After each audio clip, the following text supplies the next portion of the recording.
Hello friends, आज हम company law में देखेंगे allotment of share. Allotment of share मतलब कि हम किस तरीके से अलॉट कर सकते हैं शेयर को, मीनिंग देखेंगे और डेफिनेशन देखेंगे कंपनीज एक्ट के अकॉर्डिंग क्या है। साथ में हम मेथड देखेंगे कि वो कौन कौन से मेथड हैं, किस मेथड से अलॉट किए जाते हैं शेयर्स। तो चलिए शुरू करते हैं।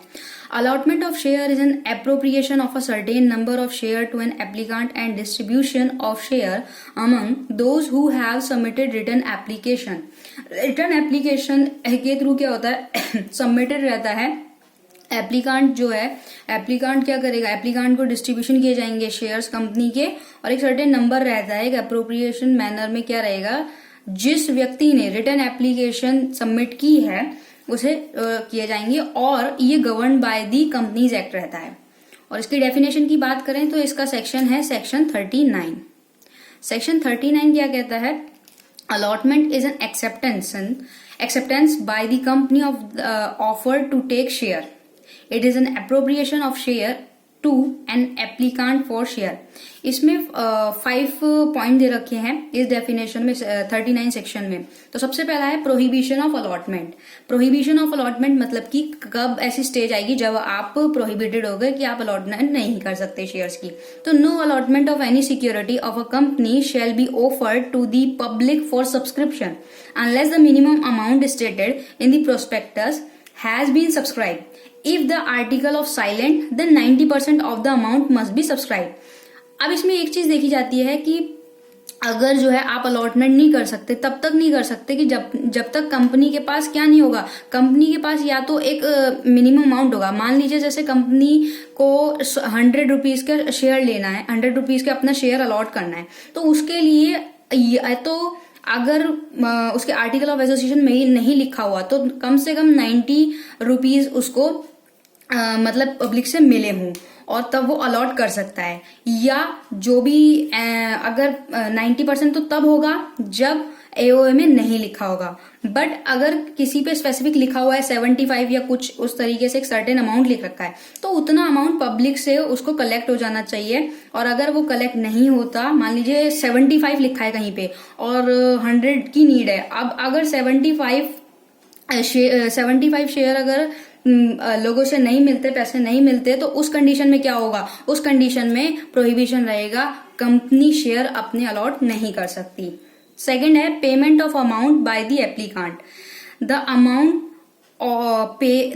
Payable on the application on every security must not less than 5% और the nominal amount of the security for listed company it's minimum amount. जो लिस्टेड कंपनी है उसमें तो 25% एक नॉमिनल अमाउंट रहेगा और वो 5% से कम नहीं होना चाहिए। यानी कि अगर मान लीजिए कि एक अमाउंट है कि 100 रुपीज रख लेते हैं, 100 रुपीज का अमाउंट है, तो कम से कम उसका जो 5% रहेगा वो मतलब कम से कम 5% और जो लिस्टेड कंपनी है उनके लिए 25% वो आपको नॉमिनल एक अमाउंट रहेगा जो कि पे करना पड़ेगा, जो जरूरी है। उसके बाद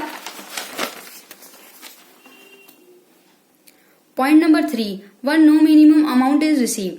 अगर क्या होगा, if no minimum amount is receive then the entire amount must be refunded within 15 days from the close of the subscription. अब क्या है कि मान लो एक जो मिनिमम अमाउंट है वो कलेक्ट ही नहीं हुआ, तो क्या होगा। अब मान लीजिए कि 100 रुपीज का था, किसी कंपनी का 100 था और उसको एक उसके आर्टिकल ऑफ एसोसिएशन में मिनिमम एक अमाउंट 75 रुपीज था। अब अगर उसको 75 कलेक्ट नहीं हुआ, मान लीजिए 70 हो गया या 74 भी हो गया, तो उस कंडीशन में क्या होगा, उस कंडीशन में 15 दिन का टाइम पीरियड रहेगा और उसको अपने सब्सक्राइबर को पैसा रिफंड करना होगा। उसके बाद बात करते हैं 4th पॉइंट की, रिटर्न ऑफ अलॉटमेंट। कैसे रिटर्न होगा, ये थोड़ा पहले वाले से मिलता जुलता है। रिटर्न ऑफ अलॉटमेंट, तो detail of allotment must be submitted by ROC.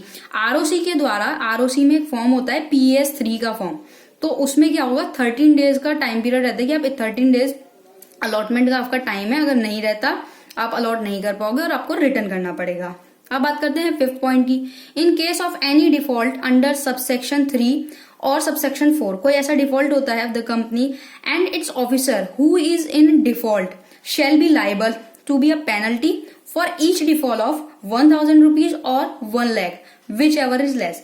मतलब कि क्या है कि अगर भी कोई ऑफिसर या कोई व्यक्ति अगर इसमें देखा गया कि हाँ भाई ये लाइबल है, तो उसको क्या करना होगा, अगर ईच डिफॉल्ट के लिए, हर गलती के लिए क्या होगा, तो 1000 रुपए होगा उसको देना पड़ेगा या 1 लाख रुपए देना होगा, जो भी मिनिमम रहेगा कि या तो 1000 रुपए पर गलती के हिसाब से, पर डिफॉल्ट के हिसाब से रहेगा, या 1 लाख। इन दोनों में से जो भी लेस कम अमाउंट होगा वो उसको पे करना होगा। अब बात करते हैं मोड्स ऑफ अलॉटमेंट, कि अलॉटमेंट के मेथड क्या है, मोड कौन से हैं।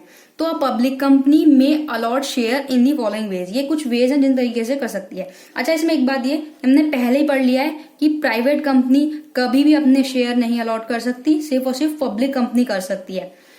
तो टू पब्लिक थ्रू प्रोस्पेक्टस कैसे कर सकती है, या तो प्रोस्पेक्टस के थ्रू कर सकती है, अपनी विवरण पत्रिका के थ्रू कर सकती है, ठीक है, जिसमें पब्लिक ऑफिसर रहेगा, भाई विवरण पत्रिका हो गई, आपने प्रोस्पेक्टस अपना जारी कर दिया, इशू कर दिया, उसके थ्रू आप अलॉट करवा सकते हो।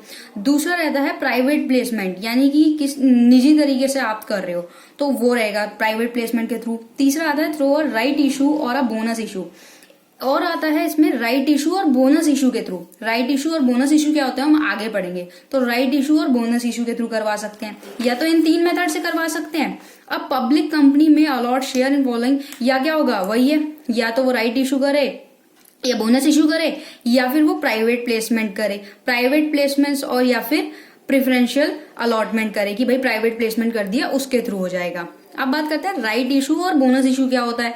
तो राइट इशू ये होता है कि a letter of offer in the form of notice is issue to the existing equity share holder for the purpose of right issue which provide with the right of renunciation to the existing equity share holder. अब हमने पहले ही पढ़ लिया कि equity share holder में क्या होता है, इक्विटी शेयर होल्डर में एक लेटर के थ्रू होगा, उसको ऑफर दिया जाएगा, एक नोटिस मिलेगा जो एग्जिस्टिंग, जो उस टाइम पे एग्जिस्ट करा होगा इक्विटी शेयर होल्डर, और उसका पर्पज उसको ये शो करना होगा कि हाँ भाई ये राइट की तरीके से है। अकॉर्डिंगली जो सब्सक्राइब्ड होगा उसमें क्या होगा, कैपिटल ऑफ दी, जो कंपनी की कैपिटल होगी वो इंक्रीज होती है राइट इशू के अंडर में। उसके बाद बात करते हैं बोनस इशू क्या। तो बोनस इशू क्या होता है कि एक तो ये फुल्ली पेड होता है, ठीक है, और बोनस इशू में एक चीज आपको 3 चीजें आपको देखने को मिल जाती है। यहाँ पे फ्री रिजर्व रहता है, एक तरीके से फ्री रिजर्व है कि भाई आप रिजर्व हो, ठीक है। दूसरा पॉइंट रहता है सिक्योरिटी प्रीमियम अमाउंट, जो एक प्रतिभूति होती है, एक जो सिक्योरिटी अमाउंट रहता है, प्रीमियम अमाउंट रहता है, वो मिलता है बोनस में। और थर्ड पॉइंट है capital redemption reserve account maintain by company in this regard. तो इसमें क्या है, जो कंपनी का जो हिंदी में इसको बोलेंगे पूंजी मोचन जो होगा ना, एक रिडम्पशन जो होगा, कैपिटल रिडम्पशन जो होगा, वो रिजर्व करने का यहाँ पे आपको राइट मिल जाएगा। अब इसमें क्या है कि bonus issue is authorised by the AOA of the company. जो बोनस इशू है, राइट इशू तो आपको मिल गया, जो बोनस इशू है वो सिर्फ और सिर्फ अगर कंपनी में ऑथोराइज किया हुआ है, जो कंपनी का जो आर्टिकल ऑफ एसोसिएशन में है, अगर ऑथोराइज किया हुआ है तब बोनस इशू मिल सकता है। तो ये है कि हम कैसे अलॉट कर सकते हैं, सेक्शन 39 में पूरा है डिस्क्राइब कर दिया है। तो आई होप आपको ये टॉपिक क्लियर हुआ होगा। वीडियो अच्छी लगी हो तो लाइक कीजिएगा, शेयर कीजिएगा और चैनल को सब्सक्राइब करें। Thank you so much.